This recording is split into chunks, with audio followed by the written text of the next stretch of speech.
It's easy to romanticize the Middle Ages. Castles on misty hills, shining knights on horseback, a fair maiden watching from a tower window. Maybe a bard strumming a lute in the corner of a fire-lit hall. But there's another sound, beneath all that poetry. Clang, clang, clang. The sound of a hammer on iron. Of fire consuming charcoal. Of a man sweating beside an anvil. While the world above him celebrates a feast he's not invited to. This is the sound of the medieval blacksmith. And tonight, as you drift into sleep, we're going to walk into his world. A world that rarely made it into stories. Because it wasn't beautiful. It was brutal, necessary, forgotten, and sometimes, it smelled like burning blood. Let's begin. Imagine a village in the 14th century. Mud paths instead of roads. Thatched roofs. Chickens running wild. The scent of manure mingling with wood smoke. At the center, near the church or marketplace, is a squat building of stone and timber. That's the forge. It never truly sleeps, even when the village is silent. There's a glow inside, like the breath of a dragon behind shuttered windows. Inside, the blacksmith. Not a knight, not a noble, but someone equally essential. The blacksmith made everything. Nails, horseshoes, plow blades, door hinges, cooking pots, locks, keys, axes, arrowheads, helmets, swords, chains. If it was made of metal, he made it. And it was backbreaking work. No modern tools, no protective gear, just fire, muscle, and guesswork passed down by older men with missing fingers and scorched skin. The forge reached unbearable heat, 1,600 degrees Celsius or more. In summer, it felt like working in the heart of a volcano. In winter, your breath steamed inside, but you still sweated like summer. There was soot in everything. Your hair, your food, your lungs. By age 30, most blacksmiths wheezed like men twice their age. And still, they were lucky. Because blacksmiths had skills. They were craftsmen in a world where most people were just peasants tied to land.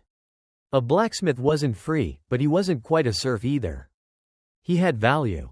But value has a price.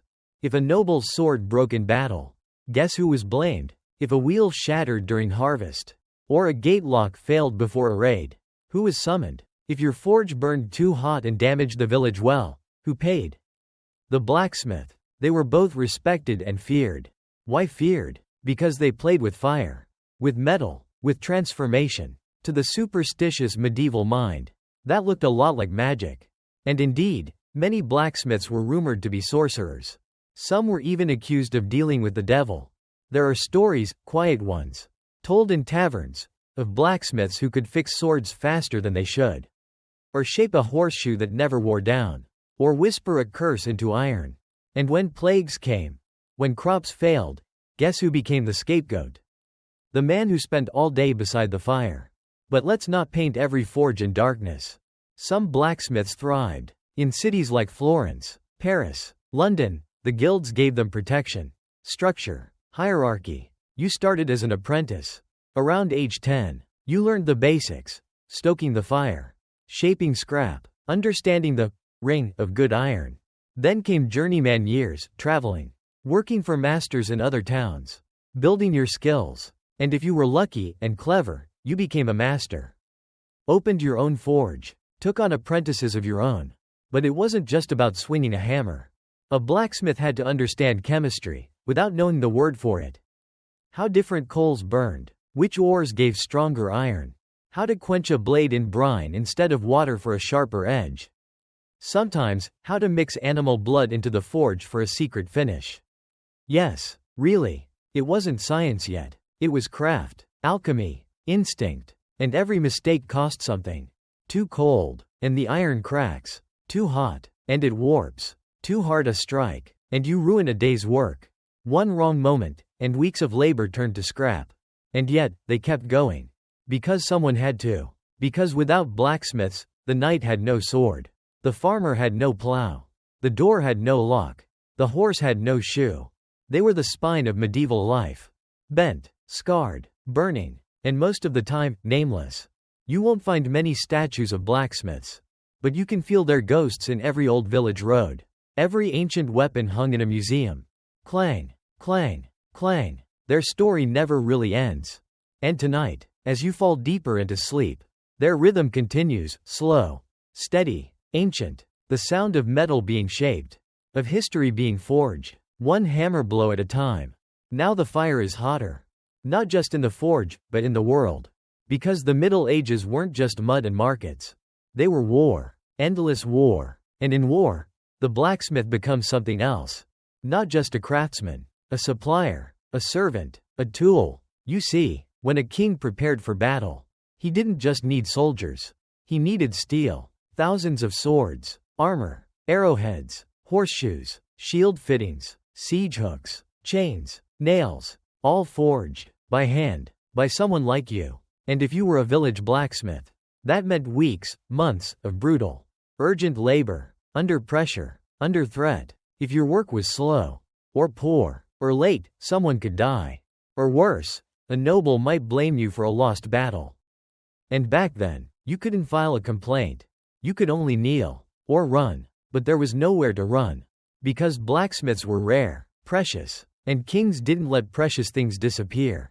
There are records of smiths being chained to forges during wartime. Fed, worked, watched. Not as prisoners. Not exactly. As property. And if you think that's bad, imagine this. You're forced to reforge the weapons taken from your own village, melted down into blades for the army that burned your home. It happened, especially during the 100 Years' War. Villages would fall, survivors captured, skilled laborers, smiths, carpenters, masons, pressed into work for the enemy. They weren't even paid. They were kept. And when the war moved on, sometimes they were killed. Loose ends. But not always. Because blacksmiths had a strange kind of immunity. Even the cruelest lords needed their iron. Some smiths learned to survive by doing just enough. Others thrived by making better swords, faster arrowheads, special tools. And in this murky space, blacksmiths became powerful. In the shadows. Let's drift into one of those shadows now. Eastern Europe, 15th century. A small village near the Carpathian Mountains. Locals whisper of a blacksmith who never sleeps, whose forge burns all night, whose blades never dull. Some say he struck a deal, not with nobles, but with something darker. They say he shapes silver into daggers for vampire hunters. That he carves iron into crosses and brands them into wood. That his forge is blessed. Or cursed. We'll never know. Because that village no longer exists. But the story does. Because in a world of fear and faith, a man who could shape metal was both savior and suspect. There are church records of blacksmiths accused of heresy. Why? Because they knew too much. They worked alone. They understood heat and transformation. They turned raw, dark ore into something bright and deadly. To the average peasant, that looked a lot like witchcraft. And in some ways, it was. But not the kind with spells. The kind with skill, and knowledge, and scars. Let's not forget the physical toll. Smiths were burned, constantly. No gloves, no goggles, no steel toe boots, just a leather apron and instinct. Injuries were common, a slipped hammer, a hot spark, a collapsed lung from years of smoke. And then there was the smith's back. A slow, grinding bend in the spine, from years of leaning over the anvil. By 40, many couldn't stand straight. By 50, few were still working. But there was no pension, no retirement. You worked until your hands stopped. Or until they were replaced. And when they were, sometimes by your own son, you passed on not just tools, but pain. Generational pain. Generational smoke. Still, some found pride in it. The rhythm of the work. The respect of the village. The ability to make something that lasted longer than your own name. A sword that outlived you. A gate that held firm for a century. A horseshoe that carried someone to love. Or to war. Or to exile. Your work became history, even if your name didn't. And that's something, isn't it? To be anonymous, but essential. To shape the world, and vanish from the story. Now, close your eyes for a moment. Hear it again. Clang, clang, clang. It echoes through centuries. Through wars. Through plagues. Through revolutions. The blacksmith never truly disappears. He just changes shape. And as we drift deeper into this night, we'll meet him again, in stranger forms. In unexpected places. But for now, rest. The fire still glows. And the forge is never silent. By now, we've heard the rhythm of the hammer. Clang, clang, clang. But not all forges were in villages.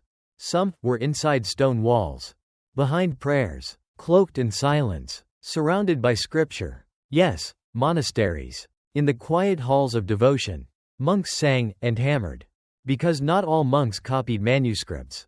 Some forged tools, repaired armor, maintained weapons for the lords who funded them. There's a strange, almost ironic image. A man in a brown robe, head shaved, muttering Latin verses, as he tempers a dagger in fire. Welcome to the monastic forge.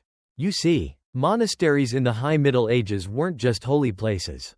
They were economic engines, farms, schools, breweries, libraries, and sometimes blacksmith shops. They didn't advertise it, but many monasteries made their own tools. Especially during the Crusades, you needed shovels to dig trenches, horseshoes for the knights, nails to build siege towers. And yes, swords, too. Some of the finest blade work in 12th century Europe came from quiet hands under the shadow of a bell tower. Crafted with discipline, with ritual, sometimes with guilt, because forging a sword to spill blood, while living under vows of peace, tears something inside. And that contradiction burned in the fire. But not all smiths in monasteries were monks. Some were lay brothers, not fully ordained, but bound by duty. Others were simply hired, craftsmen brought in from local villages, kept inside the walls, paid in food and shelter, rarely allowed to speak with outsiders.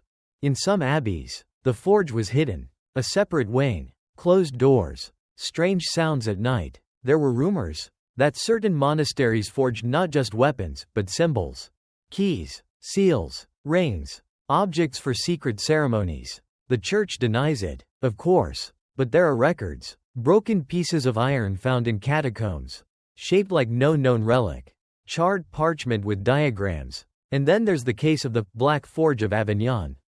Historians still debate whether it existed. The story goes like this. During the Avignon papacy, when the popes fled Rome and ruled from southern France, there was a hidden smithy beneath the papal palace.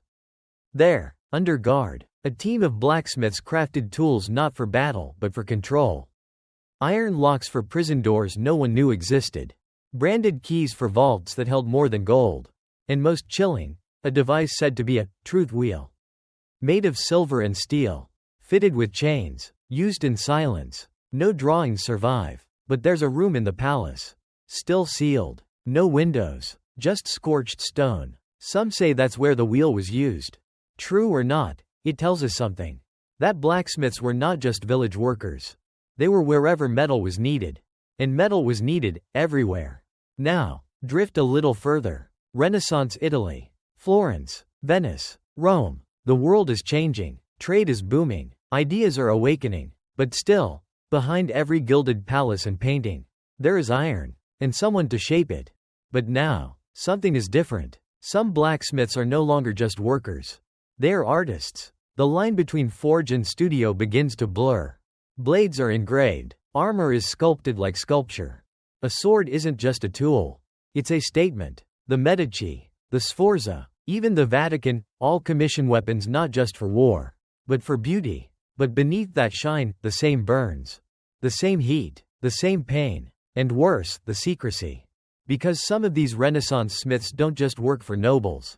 They work for secret societies. For cults. For shadows. There are whispered records of forges that made ritual blades, not for killing, but for unlocking. A knife shaped like an eye.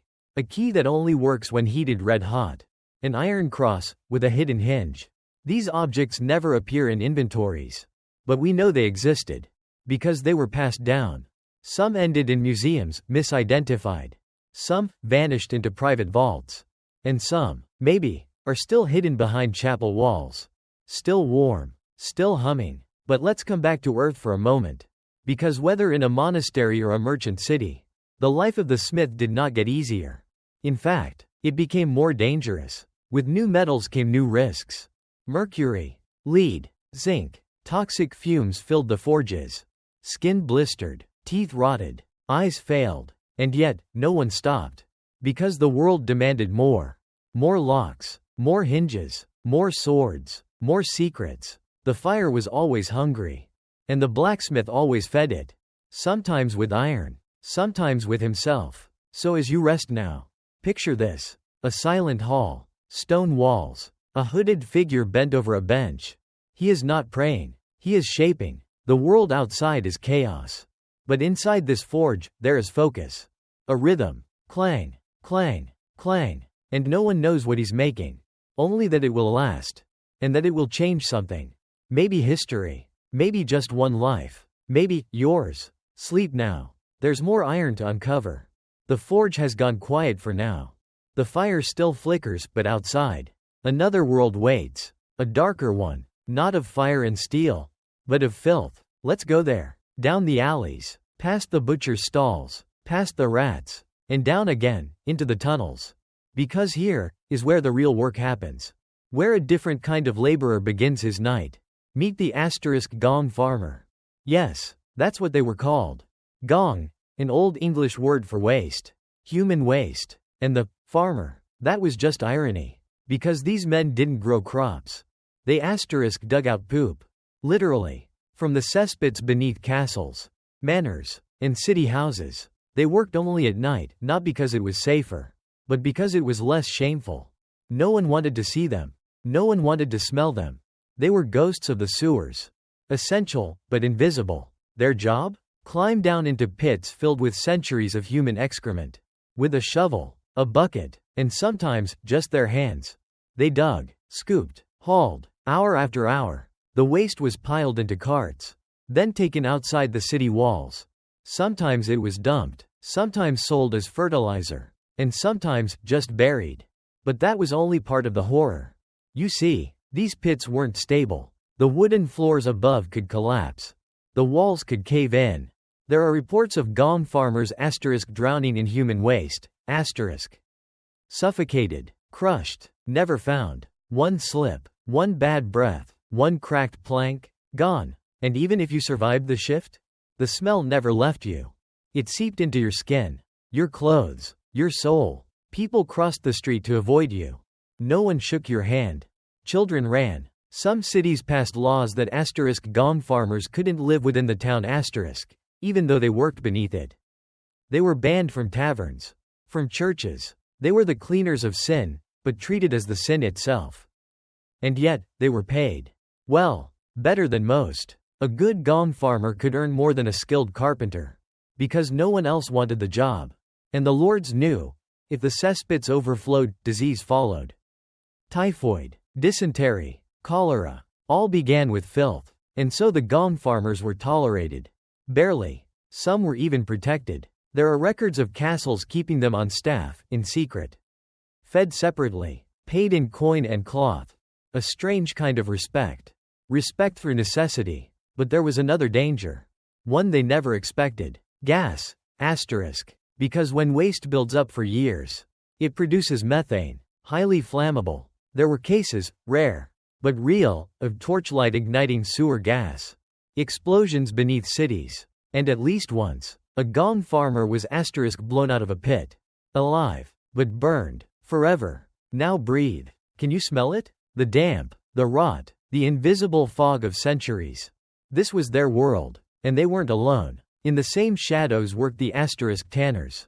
They didn't clean waste, but they used it to cure leather. Animal hides were soaked in water mixed with urine. Scraped with knives. Beaten for days. The smell? Beyond words. The result? Essential goods, shoes, belts, armor, parchment. No leather. No civilization. But the price? Skin burned. Hands cracked. Eyes blinded by lime and salt. Like the blacksmith, the tanner shaped something tough, and paid for it in flesh. And again, like the gong farmer, he was avoided, feared, because people believed that anyone who worked with filth became filth. That smell could stain the soul. But here's the twist. Without these men, these dirty, broken, unshakable men, cities would die. Not metaphorically. Literally. They cleaned disease. They crafted protection. They turned rot into survival. And yet, not one statue honors them. Not one cathedral bears their name. Because history hates what it needs. It remembers kings. Not the men who cleaned their toilets. But we remember. Tonight. In this stillness. We hear not the clang of the hammer. But the slow slosh of a bucket. the shuffle of boots in muck. And we know, this, too, was history, messy, stinking, undignified, but real. And without it, there would be no kings to forge swords for, no churches to sing in, no cities to build, just filth. So sleep now, with gratitude, for the forgotten hands that kept the world clean, so you could live in it. Close your eyes. Picture a medieval city, not the castle, not the cathedral, the other parts, the smoke-choked alleys, the shouting in 10 different dialects, the smell, part fire, part sewage, part life. This was not the world of knights and queens. This was the engine room, where things got made, fixed, cleaned, and, if we're honest, barely held together. The truth is, for every shining knight, there were hundreds of laborers behind him. Let's follow their trail. The blacksmith makes the horseshoe. But the horse? That's cared for by the farrier a man with thick forearms, hunched back, and a temper as short as a spark. He trims hooves, pulls nails, and if the horse kicks, he bleeds. He's not rich, not respected, but every knight rides on his work, Next to him, the cooper the barrel maker.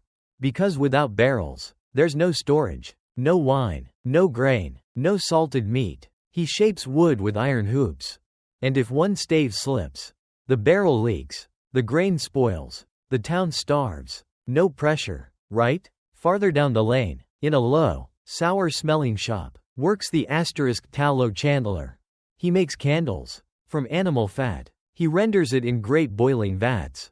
The stench is thick, greasy. But without him, the town is blind after sunset. So his flame, as humble as it is, keeps history moving. And what about the fuller? He cleans wool, but not with water. With urine. He stamps on the cloth with bare feet in shallow vats. Over and over. Until it's soft enough to wear. He's soaked to the knees.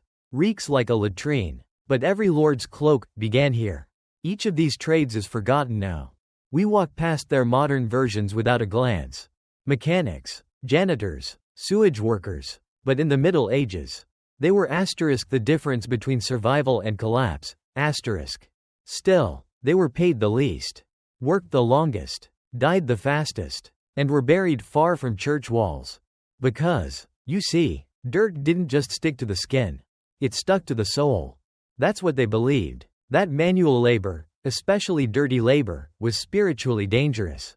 That it dragged you closer to sin. And yet, who lived the holiest lives? The merchant who cheated weights? The noble who drank away taxes? Or the cooper who made 200 barrels in a year without once cutting his hand? No one asked. They never do. But here's something stranger. For all the hardship, these workers laughed, sang, drank when they could afford it, had families, passed down their craft. In fact, some guilds, the ancestors of today's trade unions, came from these very men. Blacksmiths, coopers, tanners, chandlers, they formed brotherhoods, set rules, fought for fair pay, held secret meetings. Yes, even in the shadow of kings. They organized, because they knew something, that the city needed them more than it admitted. And deep down, even the lords knew it too. There's a tale from Bruges, 14th century. A tanner's guild went on strike. The city stank. Leather ran out. Shoes broke. Saddles snapped. Within a week, the mayor caved. The tanners got better pay. No one celebrated them, but they remembered. So did the mayor. And maybe, so should we. Tonight, as you drift off, know this. History isn't built by heroes. It's built by calloused hands. By backs bent over boiling fat. By boots sinking into waste. By iron in the fire. And iron in the soul. No statue marks their names. No hymn praises their craft. But their work lives on. In the cities we love. The streets we walk. The things we take for granted. And in that quiet truth, there is dignity. Sleep in it. Feel its weight. Tomorrow, we'll find more of them. And maybe, in their stories, a part of ourselves. And now, the forge has gone cold. The tanner's knives are clean and still. The cooper's last hoop has been hammered into place. The gong farmer, already gone. Lost in the tunnels. Unseen. The streets are quiet. And the world they built, with fire, sweat, rot, and ash, sleeps. Like you. But before you drift fully into that stillness, let's whisper a little more. Because there are voices down here. Soft ones. From behind the fire. Under the muck. In the cracks of the cobblestone. They say, "We were here, asterisk." The woman who spun wool until her fingers bled, just to keep her children warm. The boy who fetched water from a frozen stream at dawn. The man who hauled barrels through sleet with a cough that never healed. They didn't write laws, or lead armies, but they kept the lamps lit. They made the tools. They buried the dead. They fed the living. And when they died, they were replaced. Quickly. Quietly. But never truly lost. Because every city that stands today, Paris, London, Rome, Prague, stands on asterisk them. On sweat soaked into stone. On nails in doors no one remembers forging. On bricks laid straight by men with crooked backs. On blisters, burns, bruises, none of which made it into the history books. But they should have. Because history is not only what is written. It's also what is carried. Lifted. Dug. Woven. Baked. Burned. Mended. It is what kept the wolves at bay. Not the wolves of the forest, but the wolves of chaos. Of hunger. Of disease. Of cold. And those wolves were beaten back. By people you'd never look at twice. The smith, pounding iron. The washerwoman, hauling linens. The cobbler, cursing at stubborn leather. And the gong farmer, chest deep in other people's shame. So tonight, as your breathing slows, as your thoughts dissolve into dream, let one last thought remain. That the world, even now, is still held up. By hands like theirs. Invisible. Exhausted. Necessary. The delivery driver. The janitor. The street sweeper.